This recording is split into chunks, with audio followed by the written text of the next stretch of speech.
And I think just this little word that Father Brown says at the end is so gentle, so humble. But he says, I think there's something rather dangerous about standing on these high places, even to pray.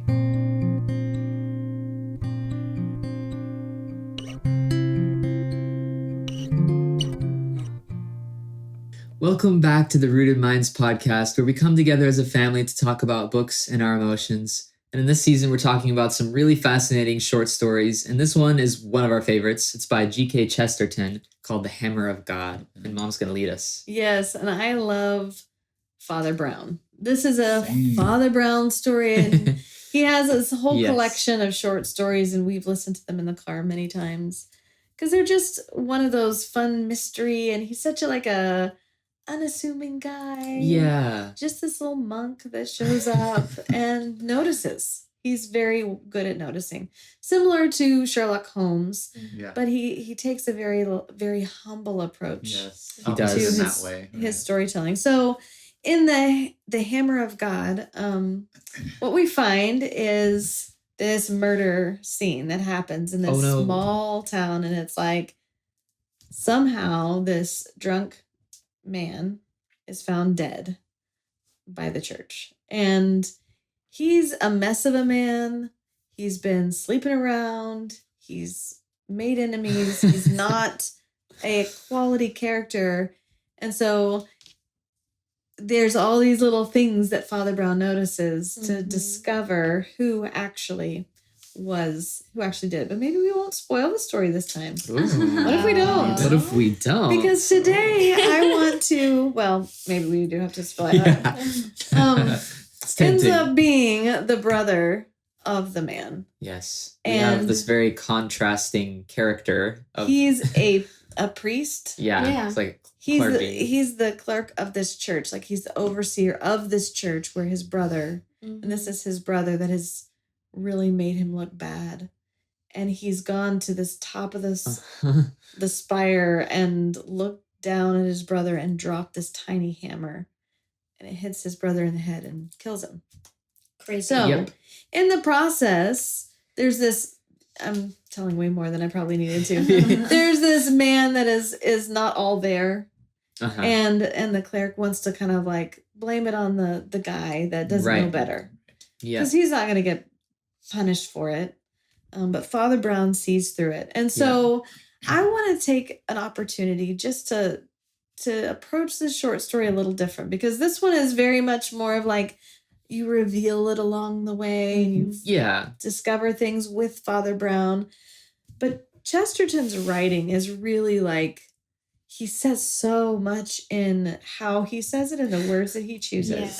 Yeah. He's very deep. A literary genius. And so I wanted to read just one paragraph near the end of the story, and then we're just going to discuss like what we can find about his worldview and how he's telling the story, and maybe even why he's telling the story, just from how he phrases things in this one paragraph.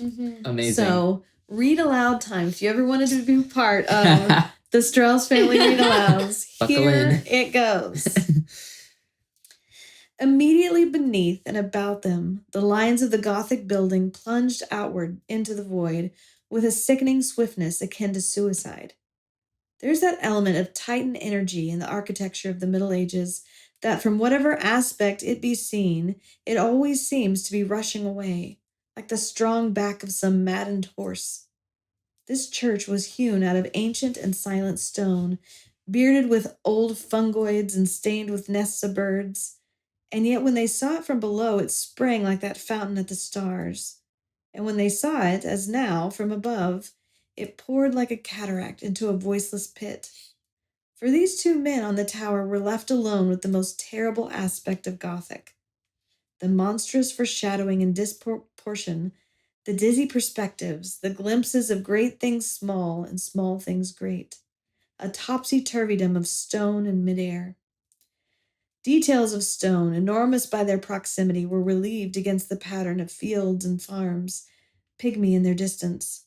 A carved bird or beast at a corner seemed like some vast walking or flying dragon, wasting the pastures and villages below.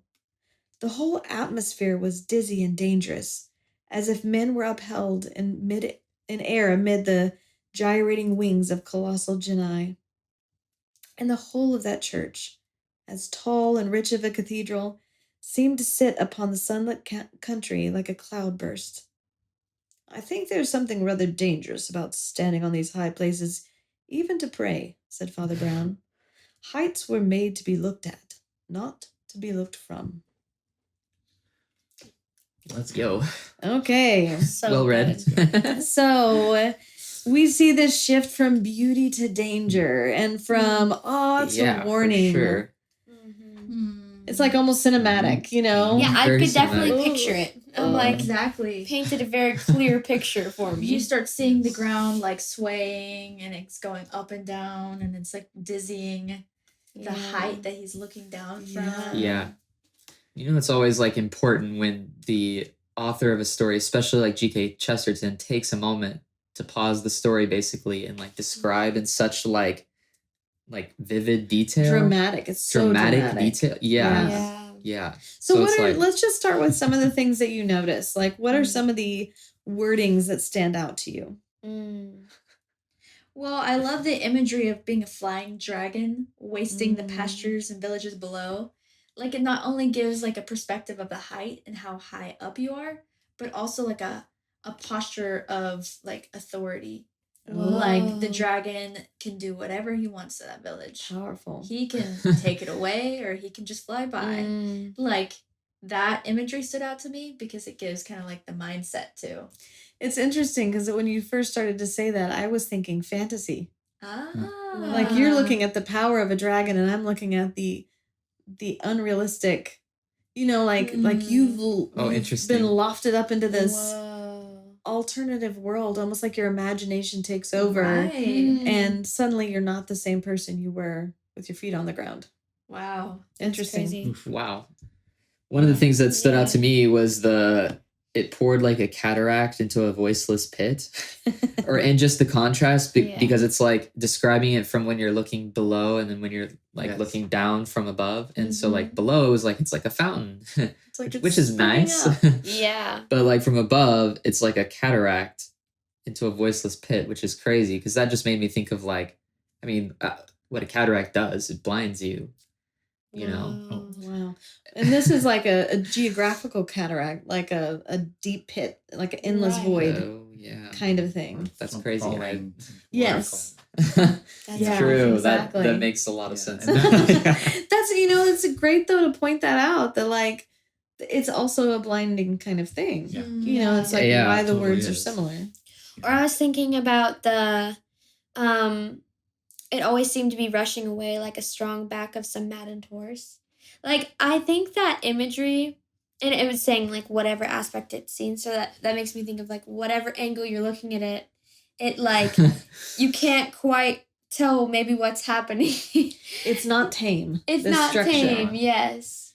Yes, and even in the first sentence, it says it plunged outward into the void. Like, so it's almost like I can envision him looking at his feet and then sort of having to sweep up with his eyes, and like it all kind of goes out before him like this, in a sickening way, not in a that's beautiful way, but in Interesting. a sickening way. Whoa. So let's just talk about like where this is set. What do we know from this paragraph? Like, what kind of structure is this? Well, Gothic structures were kind of this moment in history when it comes to like art and architecture and how that influenced the world. Gothic structures specifically were brought into, this is London, England. In the England, they Middle were brought Ages. into England by Eleanor of Aquitaine. Oh. And her son, Richard the Lionhearted. She basically grew up in a different area that valued, like I think France, that valued art and poetry and music. And she brought that value into England and like was a huge sponsor of Gothic structures.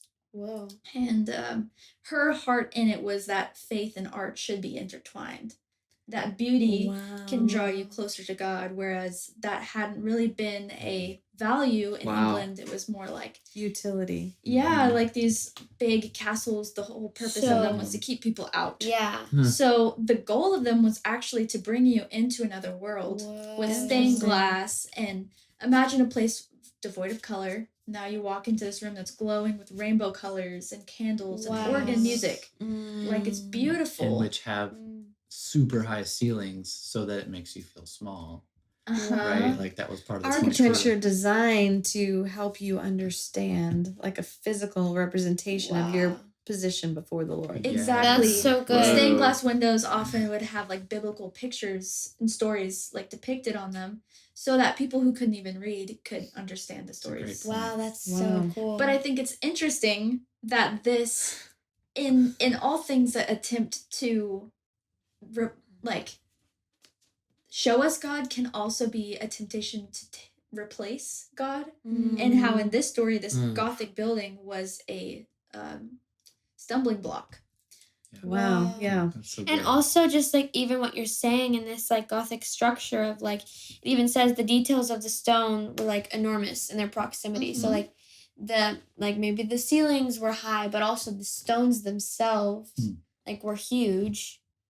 And they have these giant carvings on them Yeah. of these scenes. Everything is just enormous. And Yeah. I think it's interesting how it's like being misused in a way, because the structure was designed to point you towards God, but Father Brown's point in this is these people are putting themselves up in the high places where what's intended to draw you, like to draw your eyes upwards so that you remember God, see the pictures in the stained glass windows, remember you're small instead of being down on the ground. Yeah. They put themselves into the high places. to Even the almost- church itself was Wow. put up in a high place. It even says the whole of the church is tall and rich as a cathedral, seemed to sit upon the sunlit country like a cloudburst. And that image of a cloud makes it feel like it's way up there. so it's like high where everybody can see it. Yeah. In the From all heavens. And that around. makes me feel like almost the priest in this story of the person who was the murderer, right? He maybe felt like he owned it. Because he was like Wow. maybe the authority of that building, being the authority of that kind of beautiful, stunning building on the top of a hill where everybody has to look up to where you are. He already, like in the story you see at the beginning, just like how he felt about his brother was like, he's like, I can't believe you're like this. You're making us look bad. Yeah, exactly. The priest was Which is essentially interesting. taking a godlike position, Yeah. which Yeah. feels like the dragon imagery to me. Like, Yeah. True. I have the power to take away, to give. And he like, probably thought it was only And he- right, only he fitting. did. You know, of Yeah. being the high person in that place. And what was he doing up there? Like, why was he up there? Why was he up there? I don't know, No. but he was killing his brother. He was, but he had rationalized for himself that he goes up there to pray. Like he liked to go up there to pray because he could get away, but he also had this view.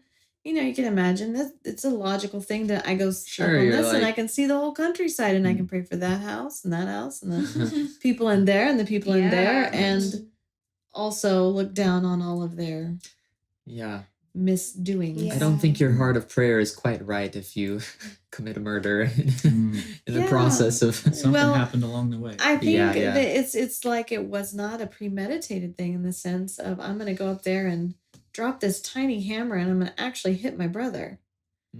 Like the reality of the words that happen in here, the dizzying, the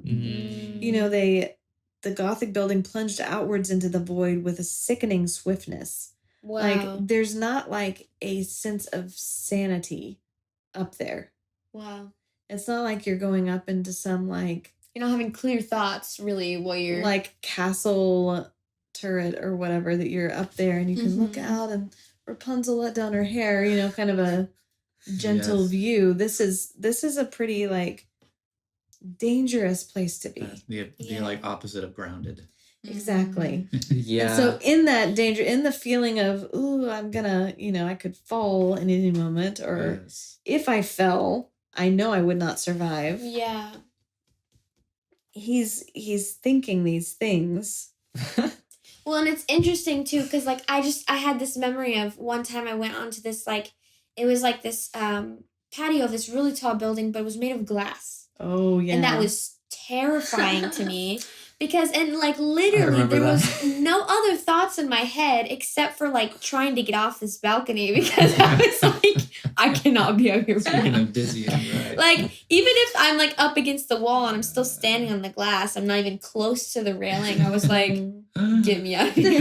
Get me You out know? of here. And so I understand the concept of just like the dizzyingness because it was a really tall building in a city. And like, yes, I could see everything. I can see all the buildings, all the tiny cars, and but the thing is like, but it's not technically how we were designed. We were designed to be on the ground. We're designed to be on the ground. Our bodies don't understand. Yes. This is they know this is not right. Exactly. Well, and that kind of reminds me of like something like the Tower of Babel, and you know, in here it says that this church was hewn out of ancient and silent stone.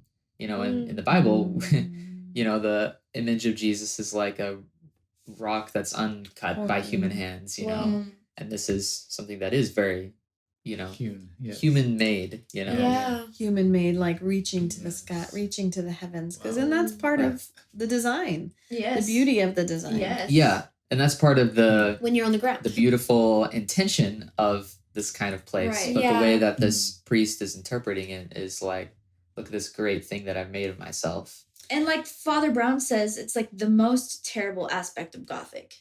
Like, it's not that everything about Gothic is wrong, but this is a hard part. Yeah. Especially Whoa. like Father Brown is not written in the Gothic period. You know? Oh yeah. This is architecture of old time that Well, has now it even been says, yeah, that there's like birds' nests and like old fungi. Yeah. Yeah. It has been Been sitting there for for a a long minute. time. Yeah.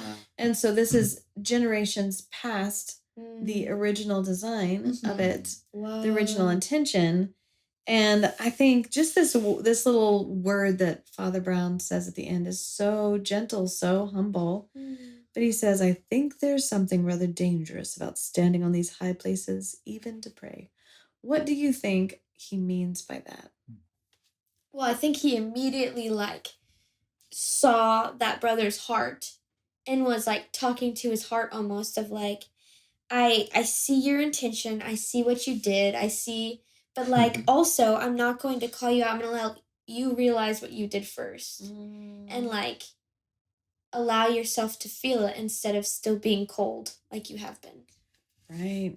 Yeah, and it describes like when you're up there, everything that you're looking at looks really small in comparison to you. And so I think he's just pointing out like the dangerous nature of like praying from a grand self-image. Or even Wow. putting yourself up in a place where your image is elevated. Yeah. And then praying as if you are higher than everybody else and not. Yes. Yeah. As Just if your an prayers equal. could Yeah. Well, because obviously he's Yeah. equal to his brother. right. His brother is following his passions and he follows his passion. Right. You know? So it's True. I know. it's hard. Something that sticks out to me is this. I don't know if Father Brown was thinking this, hypothetically, but that phrase "high places" was sticking out to me because that's something in Scripture that is often really considered almost evil. Yeah.